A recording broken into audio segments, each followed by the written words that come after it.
Bonjour.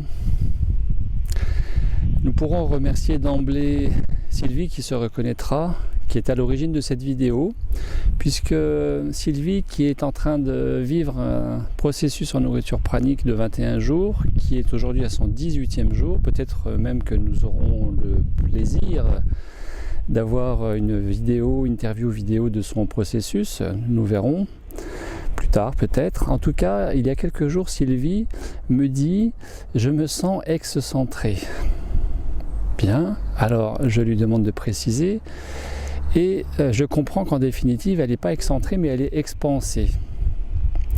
Voilà, donc d'où cette suggestion de vidéo qui m'a été faite indirectement par Sylvie et qui va traiter aujourd'hui du centrage ou du recentrage.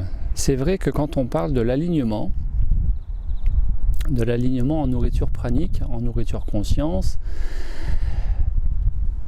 qui implique indirectement la notion de la verticalité, se relier à la terre, se relier au ciel. On dit dans le langage populaire, les pieds sur terre, la tête dans les étoiles, bien sûr. Mais avant de parler de l'alignement, de la verticalité, il est surtout question pour moi de parler du centrage. Être centré, c'est fondamental.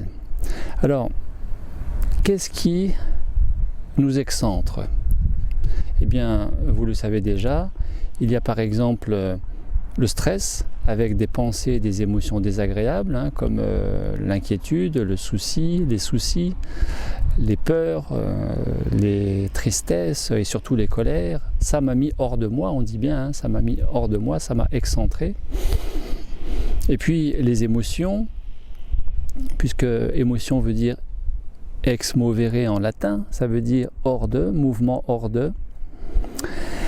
Et les émotions ont tendance à nous excentrer, qui plus est avec une mécanique du stress dans une situation anxiogène, qui nous met de la pression, qui nous mobilise dans une tension intérieure en lien avec ce que nous pouvons vivre dans notre entourage, dans notre environnement. Donc il y a le stress, les pensées, les émotions qui peuvent nous excentrer. Il y a aussi la fatigue. Il y a aussi la foule. Pourquoi la foule? Puisqu'il y a un brassage des énergies, puis il y a aussi le fait que ça aille vite, il y a du monde qui passe. Quand on n'habite pas forcément en ville et quand on va en ville, on se rend compte facilement, rapidement qu'on est plus sujet à la fatigue. Passer 1 heure ou 2 à la ville nous fatigue plus que d'y habiter en permanence, bien sûr, puisqu'il va y avoir une habitude qui va se prendre, en tout cas d'aller en ville et de s'immerger dans la foule, mobilise beaucoup plus notre attention et nous fatigue, tout simplement. Les moyens de transport sont sujets à nous excentrer. Tout ce qui est le train, le métro, la voiture, la moto, etc., ont tendance à nous excentrer. Alors ne parlons pas bien sûr des avions avec le décalage horaire, avec le jet lag qui nous excentre et nous perturbe énergétiquement dans nos structures énergétiques, nos différents corps d'énergie.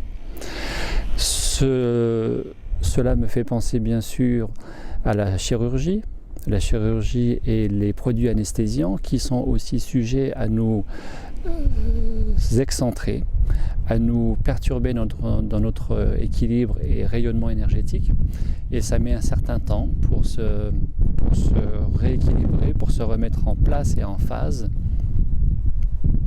Voilà, donc se centrer est d'autant plus important au préalable que le fait d'être centré va nous permettre un meilleur équilibre avec nous-mêmes, plus de présence à soi au présent, donc plus de conscience, et donc indirectement plus de maîtrise dans ce que nous voulons déployer au présent comme outil, comme stratégie, comme technique, comme méthode, comme savoir-faire, mais aussi comme savoir laisser faire, plus subtilement parlant, pour atteindre nos objectifs, nos buts, nos perspectives diverses et variées.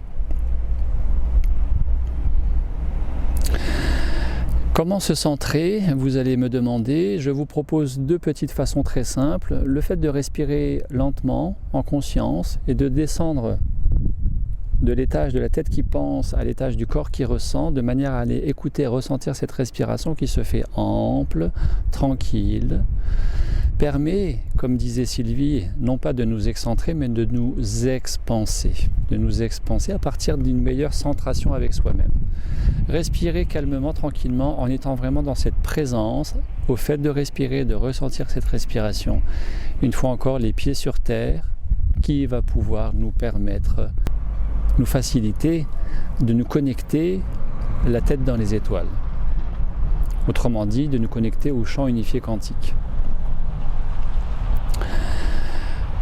Vous voyez, le camion passe, il y a du bruit, c'est volumineux, mais je reste dans mon axe, je reste avec vous, je ne perds pas le fil, je ne me laisse pas excentrer. Donc respirez tranquillement, calmement. Et puis deuxième petite méthode, petit truc que je vous suggère, selon que vous êtes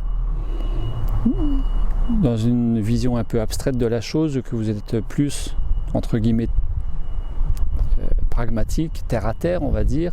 Donc vous pouvez opter pour une respiration plus calme et tranquille, comme vous pouvez aussi expérimenter le fait de vous représenter être un cercle avec un point au milieu. Ce point au milieu, ça va être la colonne vertébrale.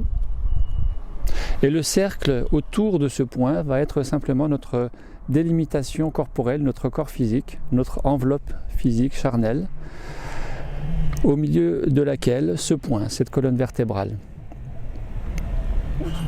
Et de se représenter, de ressentir ce cercle autour de soi, avec soi, à commencer par le corps physique, qui va pouvoir s'élargir et englober ce corps éthérique, ce corps astral, si vous voulez. On peut s'amuser à étendre les perceptions,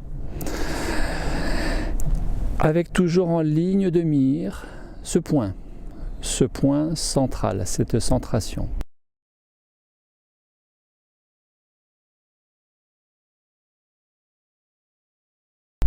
J'aime beaucoup la définition de Frédéric Lenoir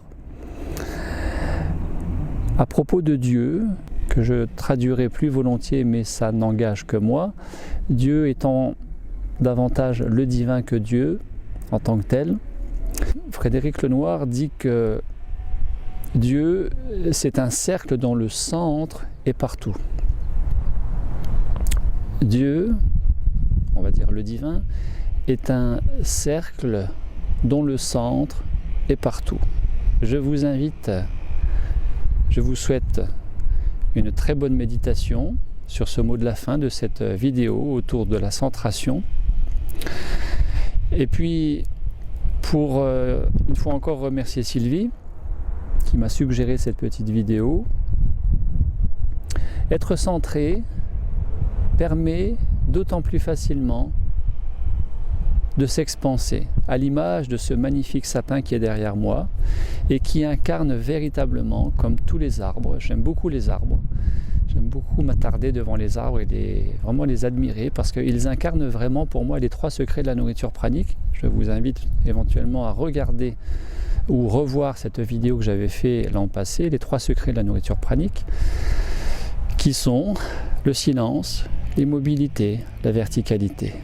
Eh bien, l'arbre incarne pleinement pour moi ces 3 secrets de la nourriture pranique. Autrement dit, je vous invite à devenir, à incarner l'arbre avec soi-même et en soi-même, grâce à cette centration, à ce recentrage.